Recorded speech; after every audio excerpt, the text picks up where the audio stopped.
A report reaches law enforcement about a vehicle parked on Interstate 40 in the Arizona desert, and this vehicle is completely burned out. There are no clear identifying features whatsoever, but that wasn't the real problem. The real problem was that they found inside this vehicle a body, and this body was completely charred and completely unidentifiable. The second problem was the timing of when this crime occurred, and virtually all the evidence pointed to the fact that whoever did this was someone close to the victim. But the crime lab and the medical examiner had a completely different opinion. Interstate 40 through Arizona desert in Shadow Room. 2019, 8 a.m., specifically Christmas morning. Two drivers traveling on Interstate 40 have their attention drawn to a van parked on the side of the highway, but set back into the desert a bit, and this vehicle has a large amount of smoke coming from it.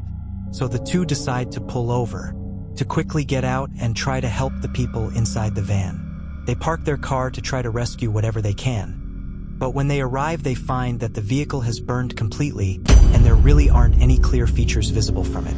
And when they tried to open the van door, the fire flared up intensely because high amount of oxygen entered.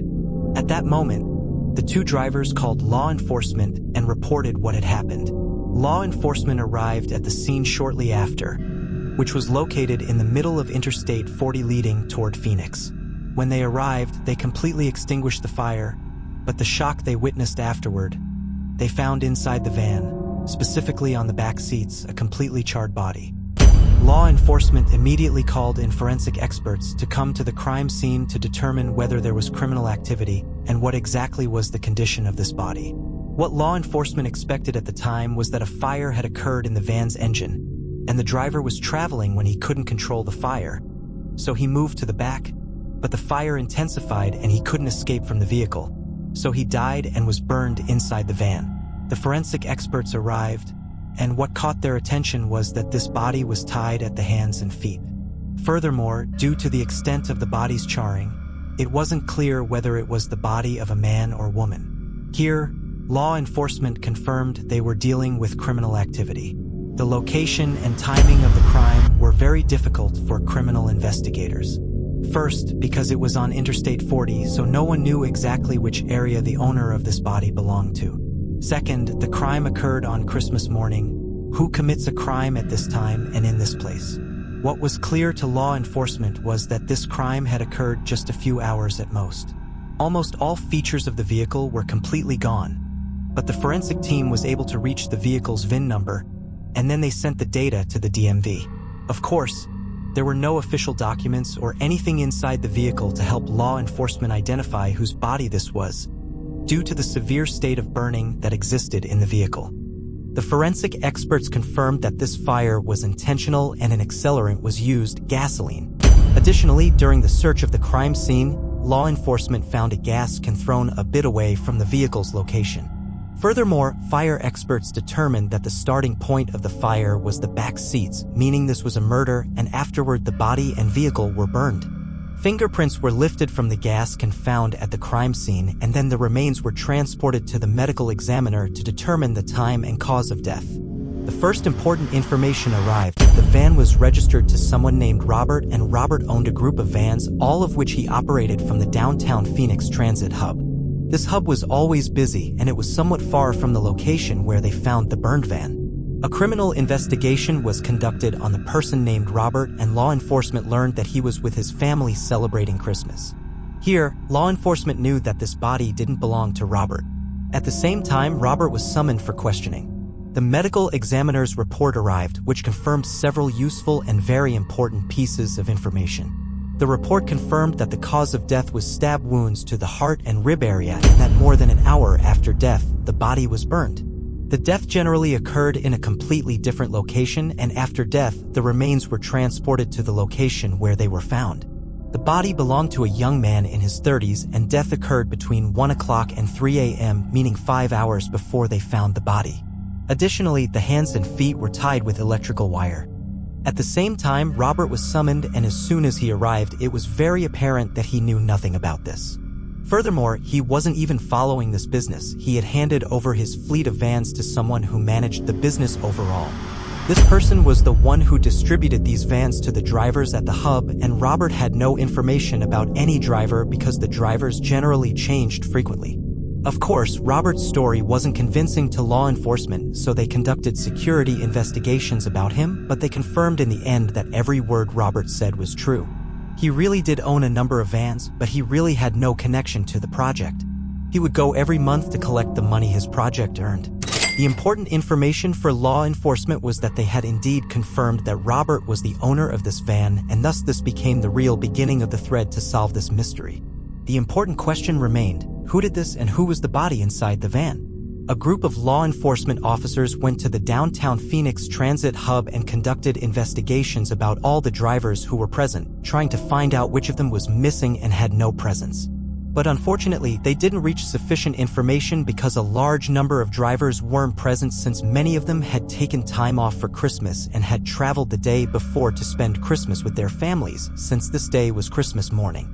2 hours passed with search operations still continuing, but law enforcement found that there were no reports of absence or disappearance either in Phoenix or in the surrounding areas, until a security alert arrived at 8 p.m. that a woman had arrived at a police station in the downtown area reporting that her husband, a van driver, had been missing since yesterday. Law enforcement moved to the police station and met with this woman, who told them that her husband's name was Michael and he worked as a van driver, and that he had disappeared and hadn't returned home the day before. When she went to the hub in the morning and sat looking for him, she completely failed to find him. She then looked for him everywhere he might go, but when she couldn't find him anywhere, she went to the police station to file a missing person report. When law enforcement asked her about some information regarding Michael and when the last time they had a phone call was, she gave them a very strange answer. She told them that the last time she saw Michael was at 11 p.m. when she went to him at the hub to check on him and tell him that she had finished her errands and was going home. She discovered then that his phone was dead, so he asked her to take his cell phone home to charge it until he finished work and came to her. He told her that on this day he would stay up with his friends a bit and that he would come to her a bit late. His wife kept waiting for him until 6 a.m., and since he didn't have a phone, she couldn't call him. So she decided to go to sleep and woke up at 12 p.m., discovering that Michael, her husband, still hadn't arrived. So she went to the hub to look for him, and a group of drivers tried to help her, but none of them knew anything about him. Law enforcement asked her for a photo of Michael, and when she showed them the photo, they discovered that there was a very distinctive mark on his face, and this mark was still visible on the body despite it being completely burned. Law enforcement asked her to wait a bit until they completed their procedures, but after the criminal investigation, law enforcement confirmed that this body was Michael's body, her husband's. The suspicion was largely that his wife was connected to the matter. What was this strange coincidence that she would take his phone at night and then the man would disappear? Law enforcement decided not to tell her that he had died and that his body was burned, and informed her that he had an accident and that because of this accident he had entered a coma.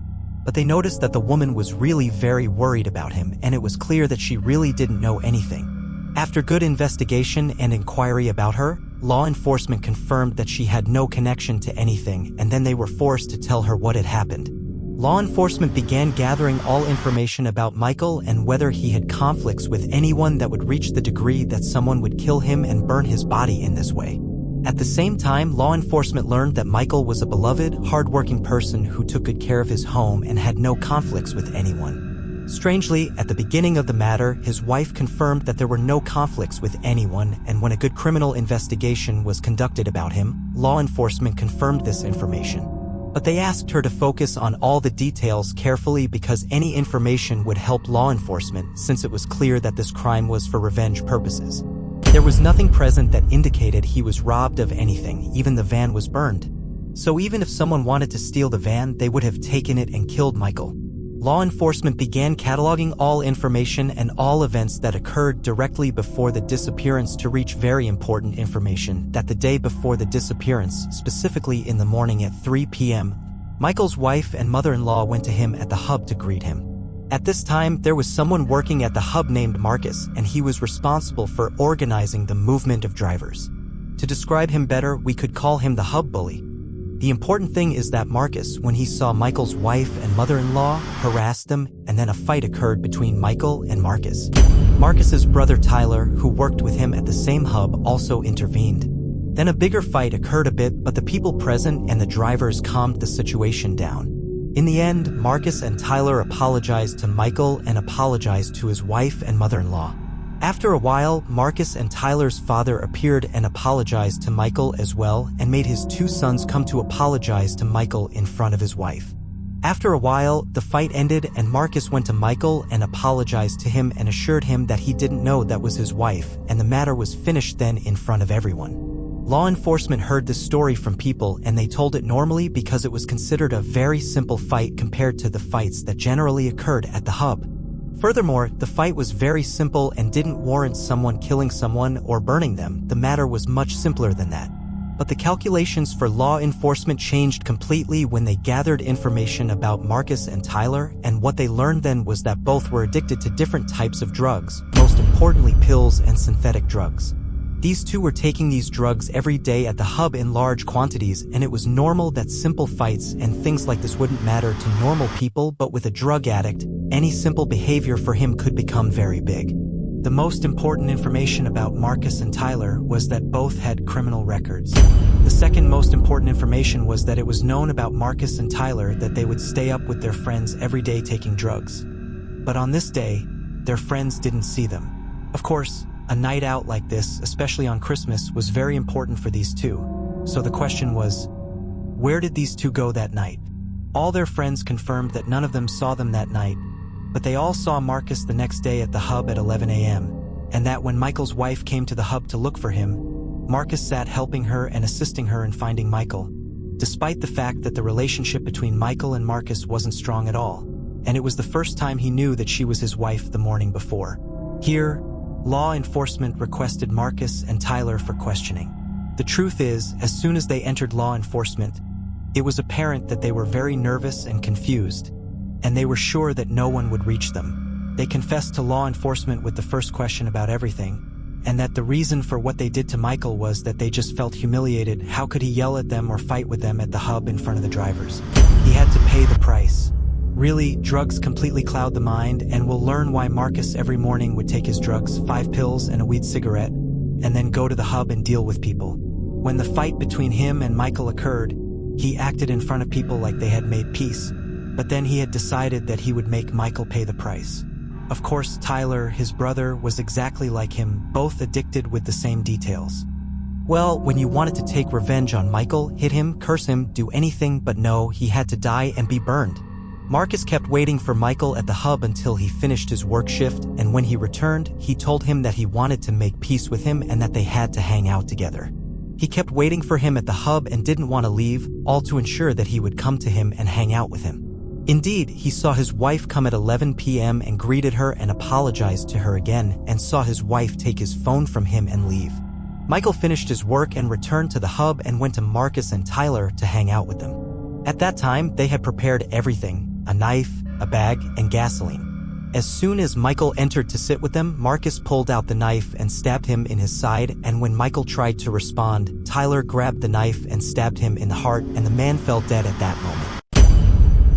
Well, the two didn't let this ruin their night out completely. They left Michael's body next to them and continued taking drugs. After they finished completely, they put the body in the bag and got in the van and went out to Interstate 40. They stopped in a very quiet place and took out the gasoline and poured it on the body and on the vehicle from everywhere and set it on fire.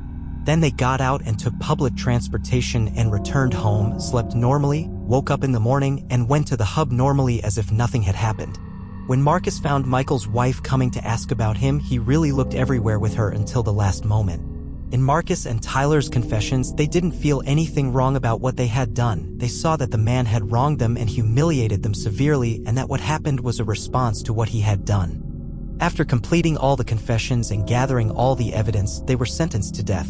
There was nothing they gained from what they did. They wasted their life and wasted Michael's life, who was innocent.